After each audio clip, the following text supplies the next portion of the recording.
कभी सोचा है कि हम इंसान सितारों तक क्यों नहीं पहुंच सकते? आखिर क्या चीज हमें रोक रही है?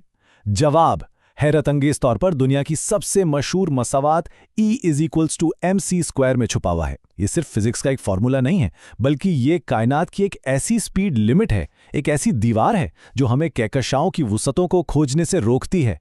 तो आइए आज मिलकर इस दीवार के पीछे की साइंस को समझते हैं। जब भी हम रात को आसमान की तरफ देखते हैं तो उन चमकते हुए सितारों को देखकर दिल में एक ख्वाहिश ज़रूर पैदा होती है कि काश हम वहां तक जा सकते।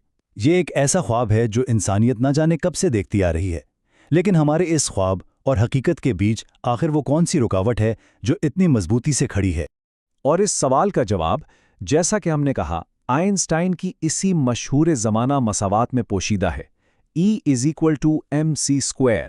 ये देखने में तो बहुत सादा लगती है, लेकिन यही वो फॉर्मूला है जो कायनात में तेज़ रफ्तार सफ़र के सामने सबसे बड़ी रुकावट बना हुआ है। तो आज हम क्या-क्या जानने वाले हैं? सबसे पहले हम कायनाती रफ्तार की हद को देखेंगे, फिर इस मशहूर मसावात के हर हिस्से को खोलकर समझेंगे। इसके बाद इसमें छुपे एक खुफिया जुज़ की बात करेंगे, स्पेस टाइम के अजीबो-गरीब तसव्वुर को जानेंगे, और फिर देखेंगे कि क्या इस कानून को तोड़ने का कोई रास्ता है।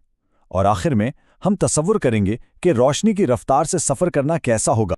तो हमारा पहला पड़ाव है कायनाती रफ्तार की हद। बात है 1905 की, जब आइंस्टाइन ने अपनी स्पेशल थियरी ऑफ रिलेटिविटी पेश की। इस थियरी ने अनजाने में ही मुस्तकबिल के खलाई जहाज़ों के लिए एक ऐसी हद मुकर्रर कर दी जिससे तोड़ना तकरीबन नामुमकिन है। चलें देखते हैं कि कैसे।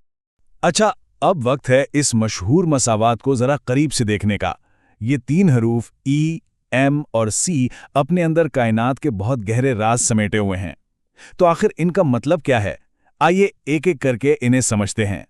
ये बहुत सीधा साधा है। E का मतलब है एनर्जी यानी तवानाई, M का मतलब है मास यानी कमियत, और C एक कांस्टेंट है जो कि खला में रोशनी की रफ्तार है। लेकिन यहाँ असल खेल C के स्क्वायर का है। देखें, रोशनी की रफ्तार खुद ही नाकाबिले तसव्वुर हद तक तेज है, और जब आप इतने बड़े अदद को खुद उसी से ज़र्ब देते हैं तो ये एक बहुत ही बड़ा अदद बन जाता है। इसका मतलब ये हुआ कि अगर आप एक छोटी सी चीज़, मान लें एक रेत के ज़र्रे को भी रोशनी की रफ्तार के करीब पहुंचाना चाहें, तो उसके लिए इतनी ज़्यादा एनर्जी लगेगी जो शायद पूरे शहर को कई दिन तक रोशन रख सके। और यही तो इस मसावात का निचोड़ है, क्योंकि जिस भी चीज़ का कोई मास होता है उसे तेज़ करने के लिए एनर्जी चाहिए होती है। इसीलिए कायनात में सिर्फ वही चीज़ें रोशनी की रफ्तार से सफ़र कर सकती हैं जिनका कोई मास ही ना हो, जैसे रोशनी के अपने ज़र्रात, जिन्हें हम फोटॉन्स कहते हैं। लेकिन कहानी यहाँ ख़त्म नहीं होती। ये सादा सी इक्वेशन पूरी बात नहीं बताती। पूरी तस्वीर को समझने के लिए फिजिक्स के माहिरीन एक और खुफिया जुज़्व इस्तेमाल करते हैं। ये वो इक्वेशन है जिसे हम सब जानते हैं, E=mc² के।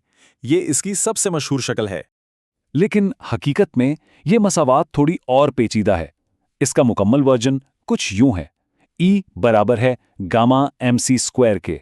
अब यहाँ एक नया और कुछ पुरअसरार सा हर्फ गामा आ गया है। ये क्या चीज़ है? ये गामा लोरेंट्ज़ फैक्टर कहलाता है। ये एक ऐसा मुतग़य्यर है जो बताता है कि जब कोई चीज़ बहुत तेज़ रफ्तार से हरकत करती है तो उसके लिए वक्त, लंबाई और दूसरी तबी खसूसियात कैसे बदल जाती हैं। आप कह सकते हैं कि यह हकीकत को मोड़ देने वाला एक अंसर है। अब यहाँ मामला बहुत दिलचस्प हो जाता है। जैसे जैसे कोई चीज़ रोशनी की रफ्तार के करीब पहुंचती है, इस गामा की कीमत बढ़ती जाती है और बढ़ते बढ़ते लामहदूद हो जाती है। इसके फॉर्मूले में एक ऐसी सूरत हाल पैदा हो जाती है जहां हमें सिफर से तकसीम करना पड़ता है, और जैसा कि हम जानते हैं रियाजी में ये नामुमकिन है। ये ऐसा ही है जैसे आप एक ऐसी दीवार से टकराएं जिसे तोड़ा नहीं जा सकता। रियाजी यहाँ आकर जवाब दे देती है, और यही कायनात की वो अटल रफ्तार की हद है। लेकिन इस रियाजी के टूटने का असल मतलब क्या है? इसका जवाब हकीकत की अपनी साख्त में छुपा है, जिसे हम स्पेस टाइम कहते हैं।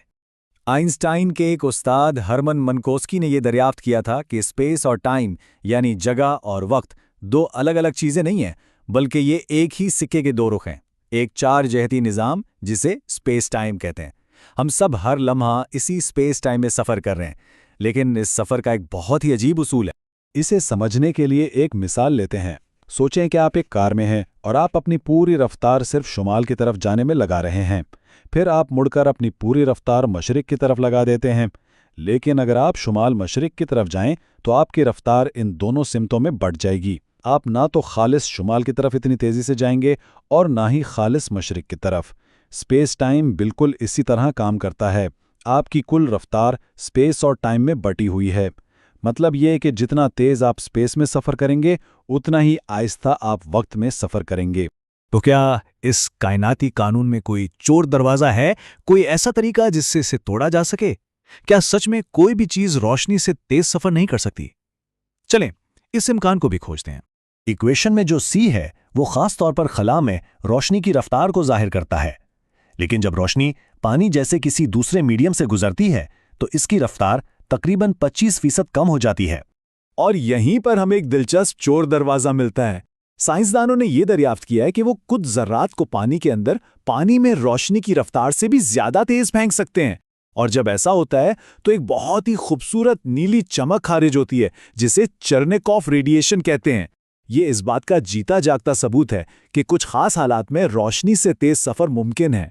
अच्छा, इतनी सारी फिजिक्स समझने के बाद आइए अब कुछ देर के लिए तस्वुर की दुनिया में चलते हैं। अगर कोई रोशनी की रफ्तार के करीब पहुंच जाए तो उसे कैसा महसूस होगा, उसका तजुर्बा कैसा होगा? अगर आप एक खलाई जहाज में रोशनी की रफ्तार के करीब सफ़र करें तो आपके सामने का नज़ारा एक कैलिडोस्कोप की तरह हो जाएगा।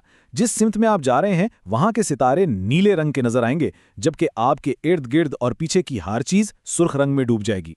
ये एक ऐसा मंजर होगा जो शायद किसी ने पहले कभी नहीं देखा होगा। और यहाँ हम एक आखिरी और गहरे सवाल पर पहुँचते हैं। अगर कोई इस कायनाती हद को तोड़ने में कामयाब हो जाए तो क्या ये वक्त में सफ़र का दरवाज़ा खोल सकता है? क्या हम माजी में झांक सकेंगे या मुस्तकबिल की सैर कर सकेंगे? ये वो सवाल है जहाँ फिज़िक्स की सरहदें साइंस फिक्शन से जा मिलती हैं और हमें कायनात के लामहदूद इम्कानात पर सोचने पर मजबूर कर देती हैं।